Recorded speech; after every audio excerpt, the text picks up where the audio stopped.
মোহতারাম, আপনার কাছে যে বিষয়টি জানতে চাচ্ছি, কিয়ামতের ময়দানে আল্লাহ সুবহানাহু ওয়া তাআলা নাকি বিশেষ কিছু ব্যক্তির দিকে তাকাবেনই না, তাদের দিকে নজর দেবেন না এবং তাদেরকে জান্নাত দেবেন না। এরা মূলত কারা? খুবই গুরুত্বপূর্ণ একটা বিষয়। বেশ কিছু হাদিসের মধ্যে নবীজি সাল্লাল্লাহু আলাইহি ওয়াসাল্লাম এই কথাটি উল্লেখ করেছেন, লা ইউকাল্লিমুহুমুল্লাহু ইয়াউমাল কিয়ামাতি ওয়া লা ইয়ানজুরু ইলাইহিম। আল্লাহ তাআলা তাদের দিকে তাকাবেন না, আল্লাহ তাআলা তাদের সাথে কথা বলবেন না, তাদের সাথে দেখা করবেন না।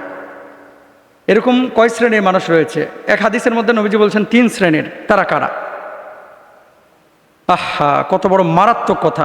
ওয়ালা ইউযাক্কিহিম ওয়া লাহুম আযাবুন আলীম, এবং তাদের জন্য যন্ত্রণাদায়ক মর্মান্তিক শাস্তি। এক নাম্বার হচ্ছে আল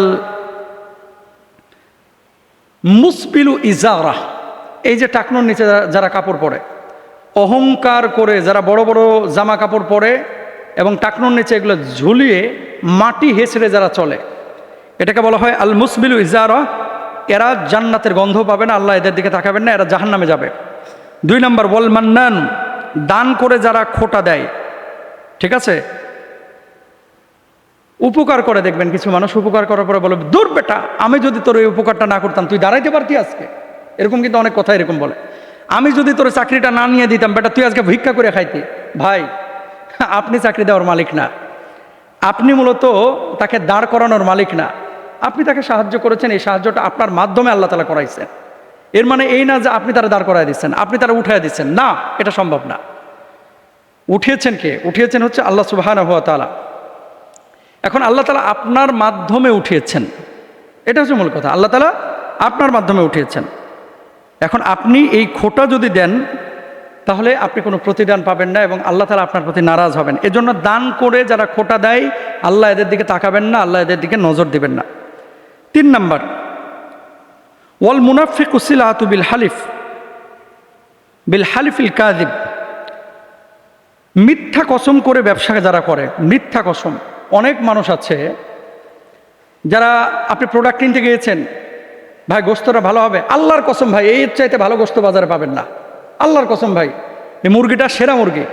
ভাই কি বলেন? আল্লাহর কসম, এটা কালকে রাত্রিবেলা গাছ থেকে পারছি, একবারে টাটকা আম। কি বলেন ভাই? এই তরমুজ, আহা হা, পৃথিবীতে এর চাইতে ভালো তরমুজ আছে, আল্লাহর কসম। এখন তো তরমুজের কথা আর কি বলবো, কেউ কেউ তো 50 টাকা কেজিও নিচ্ছেন, 25 টাকা কেজি, 45 টাকা কেজিও নিচ্ছেন। তো কালকে এক দোকানদারকে বললাম, ভালো হবে তো ভাই তরমুজ, 10 কেজি ওজন। তো কি বলেন হুজুর, এর চাইতে ভালো তরমুজ আছে, দামটা একটু বাড়তি। তা বললাম, কি তরমুজও কি হরমুজ প্রণালী দিয়ে আসছে নাকি? এ তরমুজ কি হরমুজ প্রণালী দিয়ে আসছে কিনা? তেলের দাম বাড়ছে, তরমুজ তো আমাদের বাংলাদেশি হয়। এখন আপনারা বুঝে নেন। তো যাই হোক, মিথ্যা কসম করে ব্যবসা বাণিজ্য করা যাবে না। 3 নাম্বার। আর আরেক শ্রেণীর কথা বলা হয়েছে, নবীজি সাল্লাল্লাহু আলাইহি ওয়াসাল্লাম বলছেন বৃদ্ধ ব্যভিচারী। অনেক মুরব্বী আছে, 60 বছর 55 বছর হয়ে গেছে, দাড়ি চুল পাইকে যাচ্ছে, এখনো জেনাহের মানসিকতা তার যাচ্ছে না, পরক্রিয়া করে। অনেক জালেম আছে এরকম, দুঃখজনক।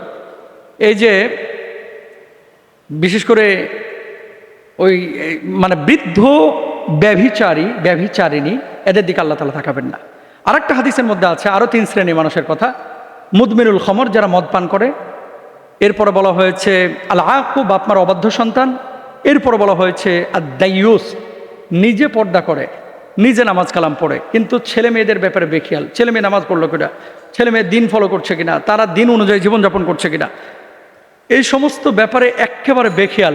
এরকম যদি কোনো ছেলে মেয়ে থাকে, আর বাপ যদি, মা যদি, অভিভাবক যদি এরকম কোনো তাদের ব্যাপারে থোড়াও কেয়ার না করে, এরাও কিন্তু জাহান্নামে যাবে।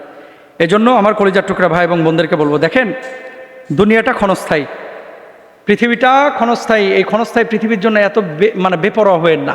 আর এই গুণাগুলো, যে গুণাগুলো আমি বললাম, খোটা দেওয়া, মিথ্যা কসম করা, বৃদ্ধাবস্থায় জেনা করা, এগুলো ধারে কাছেও কেউ যাবেন না, কেউ যাবেন না ধারে কাছেও। আর আরেকটা বিষয় আপনাদেরকে বলবো, 4টা পাপ আপনার পরিবারের মধ্যে কেউ ঢুকতে দেবেন না। আবারও বলি, 4 পাপ পরিবারে কেউ ঢুকতে দেবেন না। নাম্বার 1, অহংকার। নিজে অহংকার করবেন না, পরিবারের কাউকে অহংকার করতে দিবেন না, অহংকার শিক্ষা দিবেন না, বিনয়ী শিক্ষা দেন। ইন্নাল্লাহা লা ইউহিব্বু মান কানা মুখতালান ফাখুরা, আল্লাহ অহংকারীকে পছন্দ করেন না। 2 নাম্বার, মিথ্যা পরিবারে ঢুকতে দিবেন না, নিজেও মিথ্যা বলবেন না, ছেলে মেয়েদেরকে মিথ্যা বলতে দিবেন না। 3 নাম্বার, খোটা দিবেন না। 4 নাম্বার হচ্ছে হারাম উপার্জন কখনো করবেন না।